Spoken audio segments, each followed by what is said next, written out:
नमस्कार किसान साथियों, मैं दीपेंद्र कुमार जिला सुल्तानपुर से कृषि जागरण के फार्मर द जर्नलिस्ट के चैनल के माध्यम से आज मैं बताऊंगा कि गेहूं में पहली सिंचाई कब करनी चाहिए और पहली सिंचाई के बाद कौन कौन सी खाद का प्रयोग करें, जिससे कि हमारे खेत में अधिक से अधिक कल्ले निकले।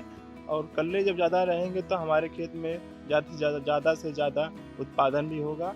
तो आइए हम बताते हैं कि किसान साथियों, हमारे देश में पर हेक्टेयर उत्पादन कम होने का सबसे बड़ा कारण है कि जो हमारे देश में किसानों द्वारा सही समय पर पानी का उपयोग ना करना। और किसान जो अधिक पानी खेत में लगा देते हैं तो वहाँ पर जहाँ पर भारी मिट्टी होती है वहाँ पर पानी भर जाता है और पानी 2 से 3 दिन तक सिंचाई के बाद भरा रहेगा तो हमारी जो फसल है वो उसकी जड़ों का विकास नहीं होगा और जड़ों में सबसे ज़्यादा मॉइस्चर हो जाएगा। इसमें हमारे फंगस और निमेटोड जैसी समस्याएं आ जाती हैं, जिससे हमारी फसल पीली पड़ जाती है और सूखने लगती है। तो आइए हम बताते हैं कि गेहूं में पहली सिंचाई कब और किस समय करनी चाहिए। जैसा कि किसान साथी देख पा रहे हैं, इसमें हमने 1 हेक्टेयर क्षेत्र में गेहूं की बुआई की है। जो लेट बुआई हमने की है, इसमें हमने बुआई 1 दिसंबर को किया था। 1 महीने की हमारी क्रॉप हो चुकी है और इसमें हमने सिंचाई कर दिए हैं। तो बताते हैं कि किसान भाई कि इसमें पहली सिंचाई कब करनी चाहिए गेहूं में, जिससे कि हमारे अधिक प्रोडक्शन हो। तो दोस्तों, गेहूं की पहली सिंचाई बुआई से 21 से 25 दिन पर ज़रूर कर दें, जिससे कि हमारे जो ग्राउंड रूट इरिगेशन होता है, जिससे हमारी नई नई जड़ें निकलती हैं, वो अपना सही से अपना विकास करें, जिससे कि हमारे खेत में अधिक से अधिक कल्ले निकलें।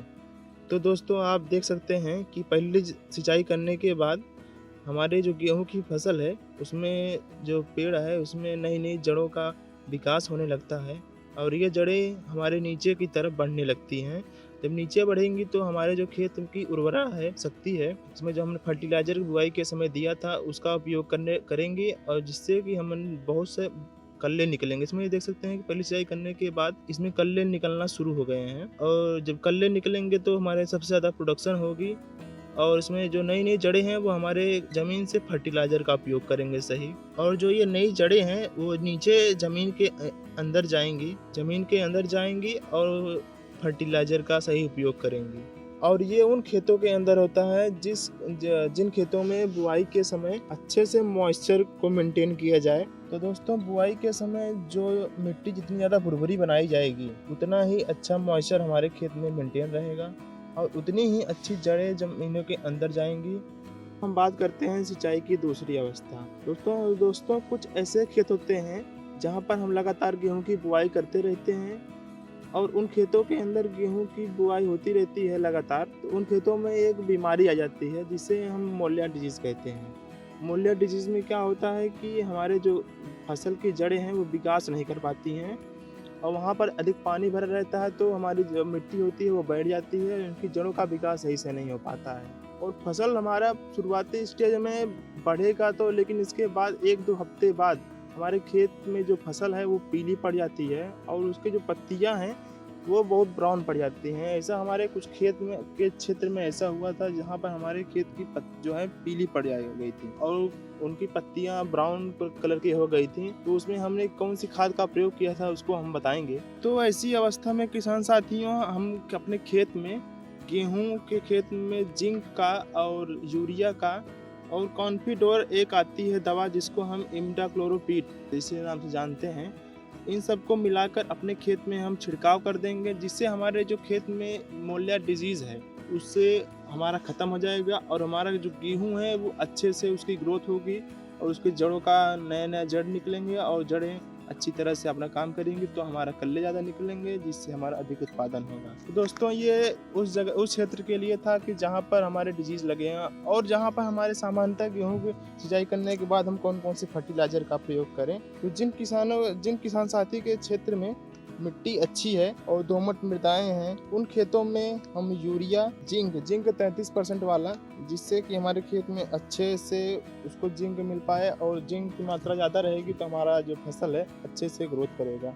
तो ये जिंक और यूरिया का आप सिंचाई के पहले भी डाल सकते हैं और सिंचाई के बाद भी। सिंचाई के पहले बहुत कम डालें, सिंचाई के बाद ही इसका प्रयोग, खाद का प्रयोग करें, क्योंकि सिंचाई के पहले डाल देंगे, सिंचाई करेंगे तो हमारी जो फर्टिलाइजर है वो लीच कर जाएगी नीचे, हमारी फसल को नहीं मिल पाएगा। और जहाँ पर हमारी भारी मिट्टी है वहाँ पर इसका प्रयोग करें, और जहाँ पर हल्की मिट्टी है वहाँ पर अमोनियम सल्फेट और यूरिया का एक साथ मिलाकर अपने खेत में या सिंचाई के बाद या सिंचाई के पहले दोनों समय इसका प्रयोग कर सकते हैं। ज़्यादातर सिंचाई के बाद ही प्रयोग करिए, क्योंकि पहले करेंगे तो उसमें लीच हो जाएगा, हमारा फर्टिलाइजर लीच हो जाएगा, इससे पौधे को नहीं प्राप्त होगा।